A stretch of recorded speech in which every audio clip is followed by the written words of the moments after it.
दिल्ली से लेकर छत्तीसगढ़ की राजधानी तक लगातार चुनावी चर्चा हो रही हैं।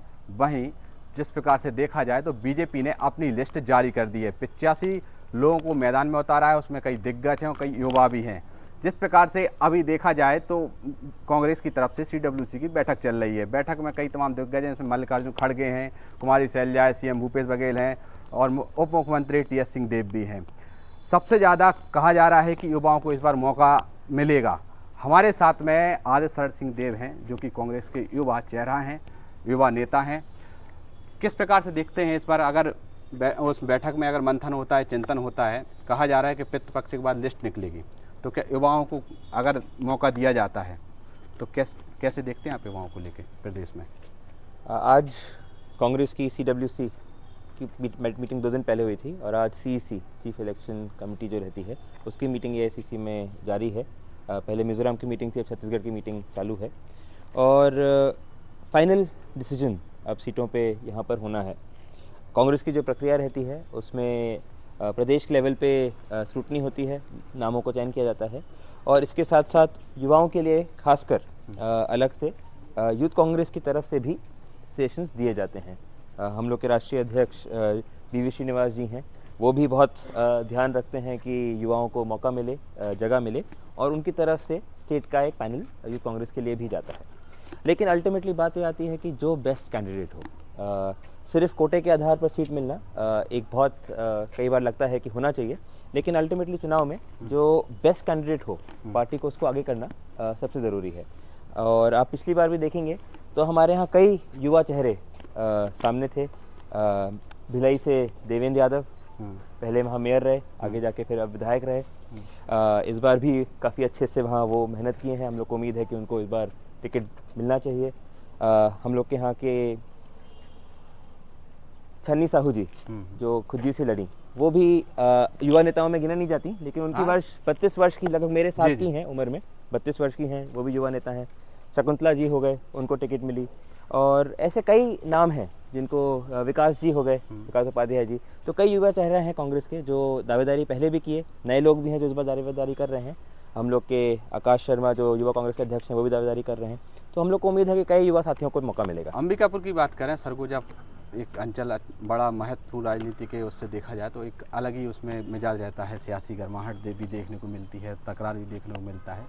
लेकिन जिस प्रकार से देखा जाए चर्चाओं में नाम आपका भी आ रहा है कि आप भी मतलब दावेदारी कि उस रेस में है, नाम भी आपका आगे चल रहा है। मैंने अपनी दावेदारी को कैसे देखते हैं आप? नहीं, मेरा तो बिल्कुल अभी इस बार दावेदारी में नाम नहीं है, ना ही फॉर्म। अगर पार्टी आप पर भरोसा जता लेती है कि चलो जैसे बीजेपी में हो रहा है, किसी को भी टिकट दे रहे हैं जो मतलब जिसका बैकग्राउंड भी नहीं, आपका तो बैकग्राउंड भी अच्छा है, खासा है, आप राज परिवार से आते हैं, अगर आप पे पार्टी भरोसा जता लेती है?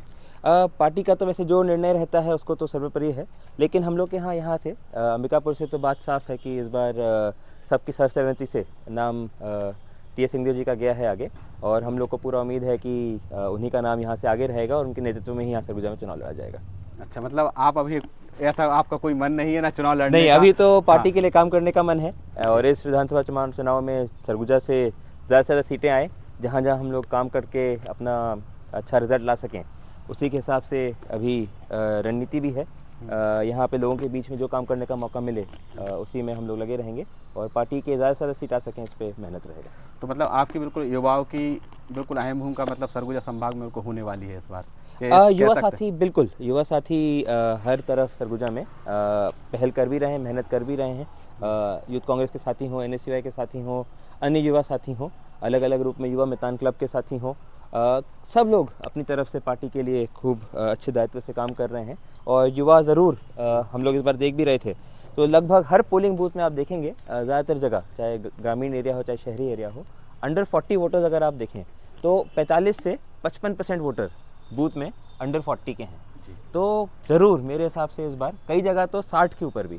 तो युवाओं का रोल डेफिनेटली बड़ा रहेगा, युवाओं से बात करना, महिला पुरुष दोनों वर्ग से बात करना और युवा साथियों को साथ लाना, यही हम लोग का कोशिश रहेगा। देखा जाए अगर अंबिकापुर की बात करें, सबसे ज़्यादा कब्जा कांग्रेस का रहा है। हर बार TS सिंहदेव को जनता भरोसा जताती है, प्यार देती है।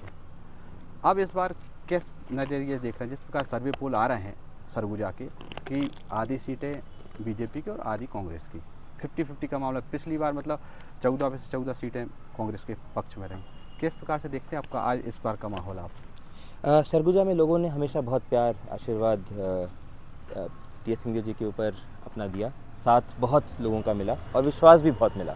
पिछली बार इस क्षेत्र में कहीं ना कहीं एक उम्मीद भी थी कि सरगुजा का नेतृत्व में चुनाव लड़ा जा रहा है। सेंट्रल एरिया से माननीय श्री भूपेश बघेल जी थे, चरणदास महंत जी भी एक्टिव थे, तामरोज जी भी थे और सरगुजा से टी एस सिंहदेव जी। तो एक कंबाइंड लीडरशिप की बात चल रही थी, सब लोग अपने अपने एरिया में अच्छा काम कर रहे थे। सरगुजा को उम्मीद थी कि छत्तीसगढ़ का नेतृत्व भी सरगुजा के पास आ सकता है और उस उम्मीद में बहुत अच्छा साथ सहयोग लोगों का मिला और आज उनके प्यार आशीर्वाद से वो उप मुख्यमंत्री भी बने, अपना दायित्व निभा भी रहे हैं। और अगर आप सर्वे का बात देखेंगे तो इसका खासकर ओपिनियन पोल, एग्जिट पोल आते आते तक बात बदल जाती है, लेकिन पिछली बार के भी जो ओपिनियन पोल थे, मेरे को लगता है ऐसा कोई ओपिनियन पोल नहीं था जिसने स्वीप लहर तो छोड़िए कांग्रेस की जीत भी दिखाई हो, चाहे सरगुजा भी रहा हो। अगर प्रदेश में एक बार फिर जनता का आशीर्वाद मिलता है और जनता अगर ताज पहनाती है जीत का, जिस प्रकार से आवाज़ उठी थी, पिछली बार भी उठी है, उठ भी रही है, उस प्रकार से कई बार देखा भी गया कि टी एस सिंहदेव का नाम आगे किया गया, तो क्या लगता है इस बार मतलब जनता सरगुजा की मानती है कि बाबा को मुख्यमंत्री बनना चाहिए और अब तो वो डिप्टी सीएम भी बन चुके हैं, तो इस बार आपको लग रहा है कि बिल्कुल कि हाँ बाबा को सीएम बन जाए? पार्टी का जो प्रक्रिया है, पार्टी की प्रक्रिया में चुनाव के बाद विधायक दल की बैठक होती है। विधायक दल की बैठक में आगे कौन नेतृत्व करेगा उस पर चर्चा होती है, बैठक होती है, निर्णय होता है, विधायक दल अपना मत भेजता है। फिर दिल्ली में जो AICC की बॉडी है, हम लोग के राष्ट्रीय अध्यक्ष हैं, उनके सलाहकार समिति और लीडरशिप जो है वो विधायक मत के दल के मत को लेके आगे अपना निर्णय सुनाती है कि किसके नेतृत्व में आगे काम किया जाएगा। नॉर्मल पूछ रहा हूँ, मतलब हाँ, नहीं, जनता का जो मन है उस पे मैं बात करना चाहता हूँ। अगर बाबा सीएम बन जाते हैं, जनता का मन तो हमेशा रहता है कि अपने क्षेत्र से जो वो जिनको वो नेता मानते हैं आगे करते हैं, जिनको वो साथ देते हैं, उनके लीडरशिप में रहे। सबके एक स्वाभाविक सी बात है कि ये बात लगती है कि हमारे यहाँ के नेता अगर आगे जाएंगे तो और डेवलपमेंट और कार्य यहाँ आएंगे, तो एक वो मन में हमेशा बात रहती है। तो मेरे को लगता है क्षेत्रीय भावना तो हर नेता के लिए रहती है कि हमारे नेता को आगे मिले और वो भावना सरगुजा में भी ज़रूर है। पर पार्टी का जो भी दायित्व रहेगा, पार्टी ने बड़ी बड़ी जिम्मेदारी दी, आज उप मुख्यमंत्री भी बनाया है, राष्ट्रीय CEC की बॉडी में जो कि 12 लोगों की समिति है जो कि हर स्टेट के टिकट तय करेगी, उसमें श्री टी एस सिंहदेव जी को जगह दिया है।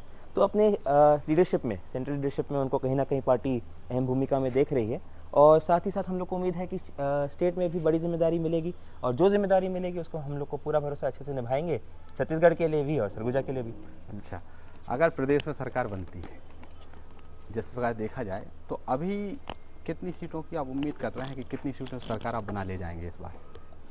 क्योंकि कांग्रेस की सरकार का जो मतलब आंकड़ा अगर रहता है, अभी जैसे सर्वे के हिसाब से मैं बात कर रहा हूँ, क्योंकि 45 से 52 वहीं मतलब 2% का बीजेपी में अंतर आ रहा है, तो आपके हिसाब से युवा होने के नाते कितना इतना मतलब अंक है जो गणित वो कितना पहुँचेगा आपके हिसाब से? छत्तीसगढ़ में हिस्टोरिकली आप देखेंगे तो पिछला चुनाव छोड़ के जहां एक तरफा लोगों ने साथ दिया, बीजेपी का वोट शेयर बहुत गिरा, 33% तक आ गया था। हर बार 1 से 1.5% के वोट शेयर के मार्जिन से ही सरकार बनी है 2013, 2008 और ये जो स्थिति है, इस स्थिति में फिर से दिखाया जा रहा है ओपिनियन पोल में कि दोबारा 1-8% के स्थिति में पहुंचेगा। लेकिन मेरा मानना यह है कि जो पिछले 5 साल के कार्यकाल रहे, जिस विश्वास के साथ काम हुए, एक घोषणा पत्र बना, घोषणा पत्र में लोगों का विश्वास जुड़ा, उनकी बातें आई और उन बातों में काफ़ी ज़्यादा प्रतिशत काम पूरे हुए। 100% काम पूरे जो कर ले वो तो बहुत अच्छी बात है, पर सरकार काम करती रहती है, कुछ काम पूरे हो पाते हैं, कुछ काम आगे भी करेंगे। किसानों के लिए जो काम किए, युवाओं के लिए जो काम आंकड़ा मैं पूछ रहा हूँ, नहीं, मैं ये आंकड़े पे आने के लिए, जी, क्योंकि इतना काम हुआ और घोषणा पत्र से लिंक्ड काम हुआ, लोगों की जो उम्मीदें थी उससे लिंक्ड काम हुआ। हिसाब से आप कितना मतलब एक, तो मेरे हिसाब से अगर 60 से कम नीचे गए, 2/3 से नीचे गए तो बहुत डिसअपॉइंटिंग होगा और मेरे को तो लगता है 60 के ऊपर ही जाएंगे। जो एक 75 पार का आंकड़ा है वो हम लोग का टारगेट है, गोल है और 60 हम लोग का मिनिमम थ्रेशोल्ड है। 2/3 से नीचे जाना मतलब कहीं ना कहीं कुछ गड़बड़ हुआ। जितना काम हुआ है उससे 60 से नीचे जाना तो मेरे हिसाब से पॉसिबल नहीं होगा। तो मतलब आप छत्तीसगढ़ में फिर से एक बार कांग्रेस? हम लोग तो कॉन्फिडेंट हैं सर, कांग्रेस में अंदर भी कार्यकर्ता भी, चाहे युवा साथी हो, चाहे सीनियर से जो हम लोग मार्गदर्शन लेते हैं, ऐसा लगता है कि लोगों का साथ है। ग्रामीण एरिया में, खासकर शहरी एरिया में भी युवाओं के लिए भी काम हुआ, युवा मितान क्लब गठित किए गए, अलग अलग प्रोग्राम्स चलाए गए, बेरोजगारी भत्ता का कार्यक्रम चालू किया गया, आत्मानंद स्कूल चालू किए गए, हमर क्लिनिक्स, हेल्थ क्लिनिक्स मोहल्ले मोहल्ले में चालू किए जा रहे हैं। तो अर्बन डेवलपमेंट में भी, अर्बन क्षेत्र में भी सुविधाओं को पहुंचाने का काम इस सरकार ने किया है और मेरे को पूरा भरोसा है इसका लोग साथ देंगे और जो निर्णय हम लोग सोच रहे हैं उससे अच्छा ही निर्णय आएगा।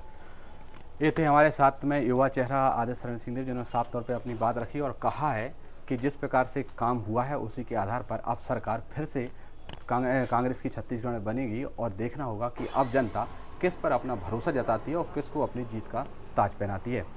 अंबिकापुर से कैमरामैन मोनू सिंह के साथ सत्यन सोना, पंजाब केसरी टीवी, छत्तीसगढ़। हमसे जुड़े रहने के लिए हमारे YouTube चैनल को सब्सक्राइब करें और नई वीडियो की नोटिफिकेशन के लिए बेल आइकॉन को दबाएं। अगर आप ये वीडियो Facebook पर देख रहे हैं तो लाइक जरूर करें और ज्यादा से ज्यादा शेयर करें। धन्यवाद।